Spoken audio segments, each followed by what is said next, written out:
Good morning. Let's put a corn head back together, shall we?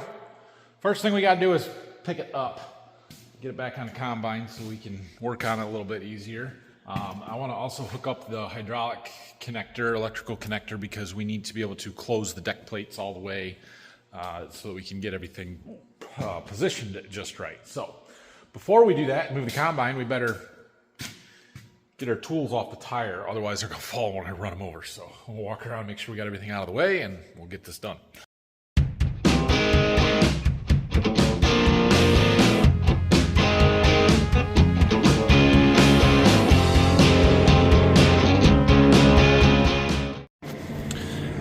Got our head picked up. All right, so you see, let's see, zoom in a little bit.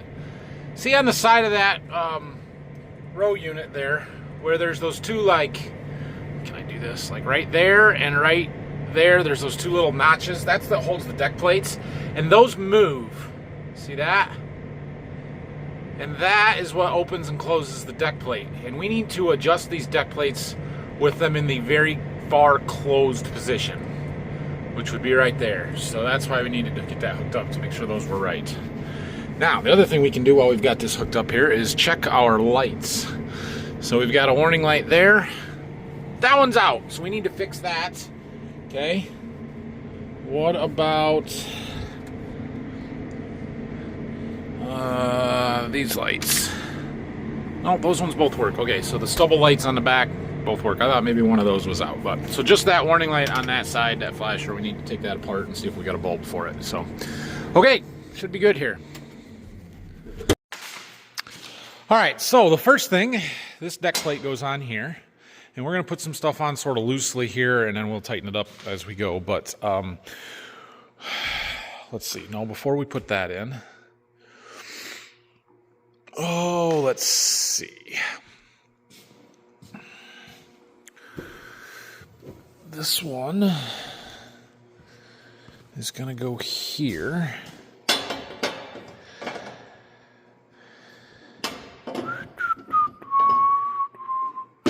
Doesn't go like that, it goes like this.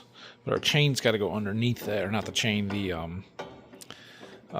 sprocket arm goes underneath there. We're going to put that on first, and then we need that. Oh, we need that plastic piece. That's what we need. Okay. Yep. Now I remember. Okay, so the sprocket goes in through the bottom of this. This is the snout support. Basically, the snout sits on top of this. And then we've got this plastic chain guide block. It fits down, and there's some... That's what these tabs are for here. They kind of sit underneath it and space it out. A couple of those are broken, but I don't really think it's going to matter. And that allows this to still be able to move. And now we need our chain guide, which is this piece. And it sits like that. We need a bolt there, but we need that spacer that goes underneath there. All right, so we need this spacer and this bolt.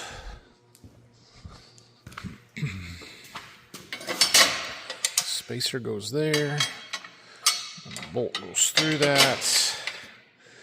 Again, that spacer is there to keep it from pinching the deck plate so that the deck plate can slide underneath this. Okay.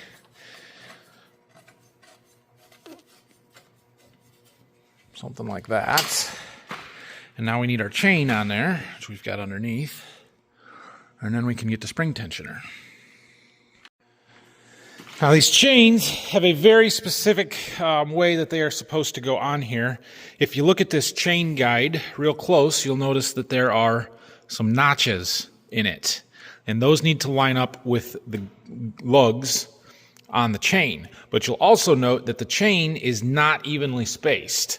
So here we have essentially 2 links between the lugs, but here we have 1, 2, 3. And so you got to find just the right spot where you've got these 3 that are right together with just the 2 lugs between them. All the rest have 3, and put those at that. Yeah, it times it and gets them spaced where they want them, and you get them as close as you can. So then the chain guide on the other side will have the lugs kind of offset, staggered. Oh, that's backwards though. Crap, we gotta flip it over.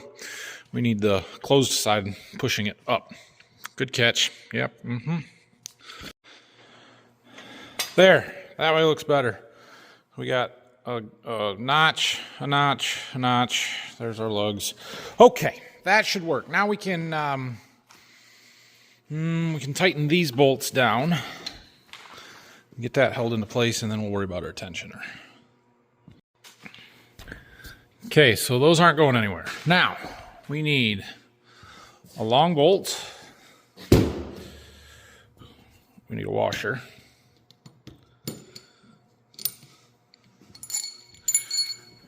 We need a spring.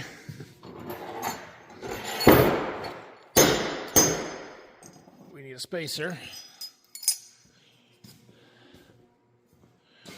We need one of these nuts. And we need a square nut. And we bring them over here. The square nut, whoa, goes down in that hole. This one goes right here, and we've got to compress that spring and get this nut started right there. Okay, like that. Now we got to hold this nut and tighten the bolt and get it to start into that nut. Okay, so we got that tightened up, and now this nut is loose. You can see that because we're threaded into this one. Now we need to tighten this bolt down until we have just a little bit of a gap in this spacer. We want about a spring and a half of gap in there. So that's the next step here. Actually, I don't really need this wrench. We'll get our impact on there, which is a little difficult to do. But... oh, that nut tightened up. We got to make sure we keep that nut loose.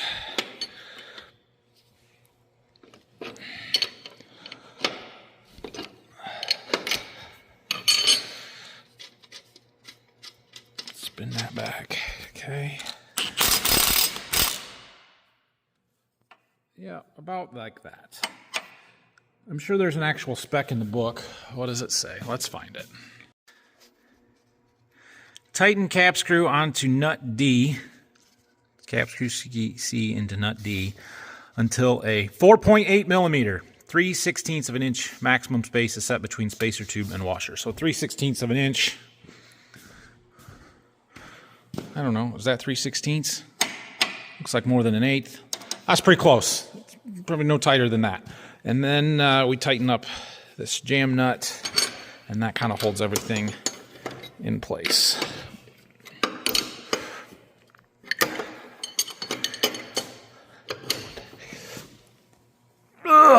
Like that. So now, I'll get this out of here.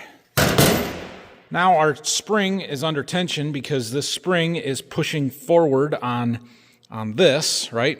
Spring is pushing on this arm, which is attached to our sprocket and allows that to keep tension on the chain. But if our chain gets bound up or caught or something, you can see how that moves until it runs out of space. And that's how we keep tension on there. So that one is done properly. Now we do the other side, and then we do 7 more rows. There's our black deck plate. That's weird looking. Anyway, there is an added step here to this side. So the deck plate on the left side of the head is the one that moves, right? It fits into these arms here that move back and forth. The one on the right side is fixed, but it is slotted. So we have to get it adjusted in just the right spot. Now the spec for this is 20 millimeters at the top and 18 millimeters at the bottom. And so I took my calipers and I measured some sockets until we got the right sizes. And we have one that, I mean, it's a 9/16 and a half-inch sockets, but the outside is close, not exact, but it's close to 18 millimeters and 20 millimeters. And so what we're going to do is take this and kind of wedge it in between here and then tighten these bolts down and get them set exactly where we want them. So here's my 18, fits just about right there. And here's my 20, fits right at the end. and then kind of stops. I don't know, that maybe could be a touch closer together in the back, but we'll call it close enough. And the idea is that you taper out to the back so that the material doesn't get stuck and it just kind of keeps feeding down through there.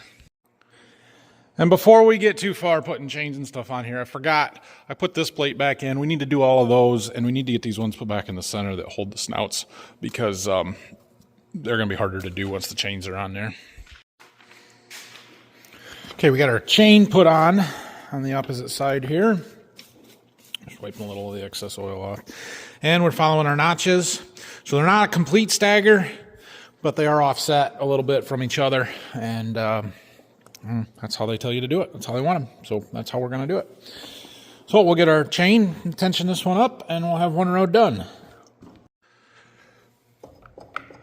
Just like that. All right. There's our one row. Looks weird with two different colored deck plates, but hey, it is what it is. We got our gap set right. Now this is the tightest closed position that it could possibly be. So that's pretty tight. You're never actually going to really run it that tight. But what you're going to do is open this deck plate up a little bit, make this gap a little bit wider. The idea is to keep it about the width of the stalk of corn. So looks okay to me. It could be, we're offset a little bit to the right side of the row unit, but when you open that up, then it'll be more centered. So I think it's okay. Well, there we got two rows put back together. Good deal. All right, Brock's going to be here in half an hour or so, and I've got to go. I got some errands to run, get my hair cut here this morning, so I'm going to leave the rest of this for Brock to do. Found a light bulb. That was an easy fix. Look, yeah. Made it back. Had a meeting with my sound ag rep, new sound ag rep, so that took a while. And Brock got our corn head all put back together. Kinda. Got all the row units put back together. Now we need snouts. They're back there and they're dirty. They need power wash. So we'll have to get that, and then we can get this out of here, I think. I don't know what else we got. We got a couple of shields there to go on. We need to grease everything. There's some greasers underneath that we got to do, so we'll hit that stuff too. Just going through and looking at stuff here. Brock did a pretty good job. He got all of our stuff timed up here right. Everything is installed correctly, except he didn't get the spacing right on the deck plates. He didn't see the sockets sitting there and tried doing it with his fingers, and they're not right. So we're going to have to go through and loosen up these 3 bolts and just push the sides in and tighten them up. Not a big deal. It'll take us a couple minutes here, and we'll get them done. On the left-hand side of this head here, we've got an oil bath with a chain that drives off of the PTO shaft and then drives the hex shaft. It's up there. That drives all the row unit gearboxes. And there's a chain in there. It runs in oil. There's oil down in the bottom of it. It's supposed to be filled to that hole. I just wanted to check the tension, and I can barely wiggle that chain. It's tight, but that's what happens when chains run in oil versus those chains that just run in air. And yeah, it stays pretty tight. Plus, that's a huge chain, so it doesn't wear that much. That one's good. We moved all the corn head snouts and shields outside here. Gonna get these power washed off, cleaned up. I can't really put them all on yet. There's a couple of pieces that I'm waiting on yet for where these mount onto, some pins and clips that were broken or missing.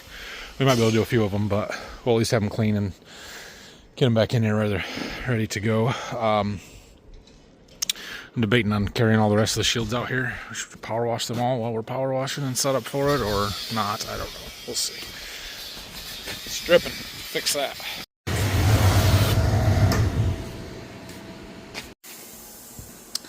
Well, the corn head stuff is done. Got the snouts brought back in. We'll throw a couple of them on that we can here. But we're set up. We're going to power wash some of these shields. So I'm going to carry stuff out. Brock's going to wash. Whew. Okay. We have got piles of shields all over the place. I left some of them up here where they're going to go on quicker.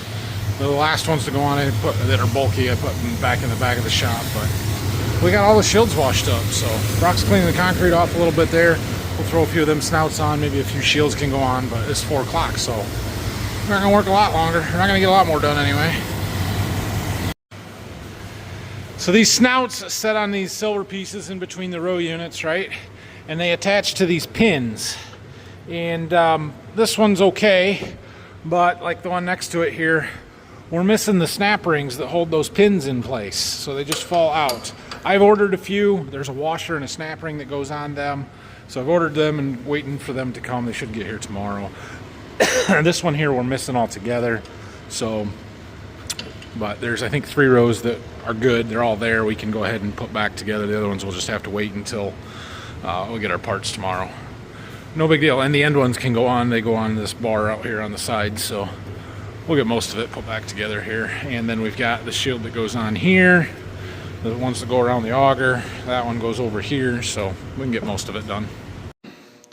All right, 2 things. One, we got our end snouts on. We got an end snout on, and we're getting this on. There's a clip here that kind of holds that in place that has to go on behind that snap ring and washer, and then it bolts to that, and that keeps that from falling sideways.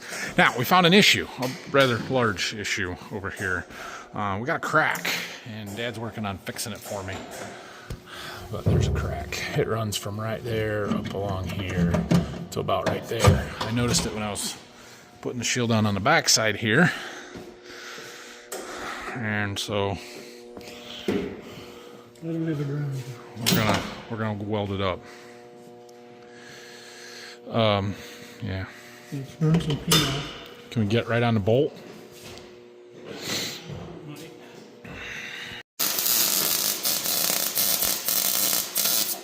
We'll paint it up when he's done.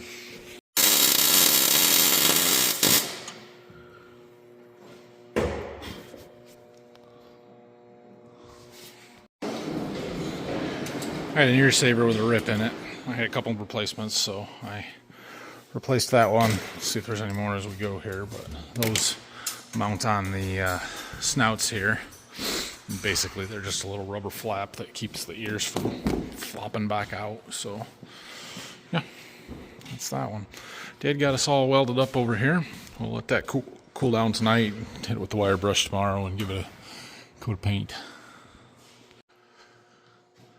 Okay, well, we got most of them back on.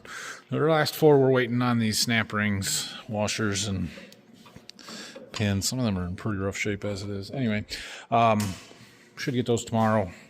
Happens to be all 3 of the heavy ones with the electrical components on them. The row feelers here, and that one's got a height sensor, so that's all right. We'll get to them tomorrow. Anyway, we're almost done with the corn head. It looks good.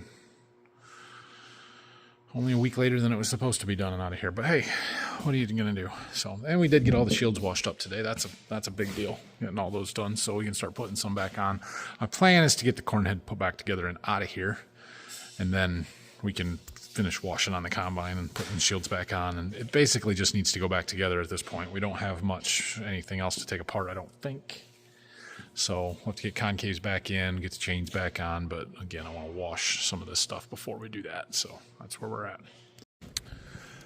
All right, well, I've had enough for today, so thanks for watching this one. We had a decent day, got a lot done on that corn head. Tomorrow you're probably not going to see me. I have 4 applicator tests to take tomorrow for the Ohio Department of Ag, or whatever it is now. My aerial applicator test so that I can legally spray with the drone, or at least another component of getting to that point where I'm legally able to spray with the drone. And while I'm taking tests, I figured I might as well take my commercial pesticide applicator license, commercial herbicide applicator license test, and commercial fertilizer applicator license test. So we're taking all 4 of them at the same time. Fortunately, it doesn't cost anything to take the test, so I haven't really studied. I studied for the aerial one, kind of. I found a practice test. Other than that, I'm just winging it, and we're going to see how we do. If I fail, well, then maybe we'll try for the second time around. But yeah, so anyway, I've got that tomorrow mid-morning. I've got a meeting kind of before that. I've got a meeting after that. I've got a lot going on, so I'm probably not going to get much shop work done or anything else. So I might film a little bit, throw it into a video with Friday. But yeah, look for a day off tomorrow from videos. So have a great night. If you would, leave the comment down below. Appreciate that. And subscribe to the channel if you haven't. I will see you guys in a couple days later this week. Have a good one.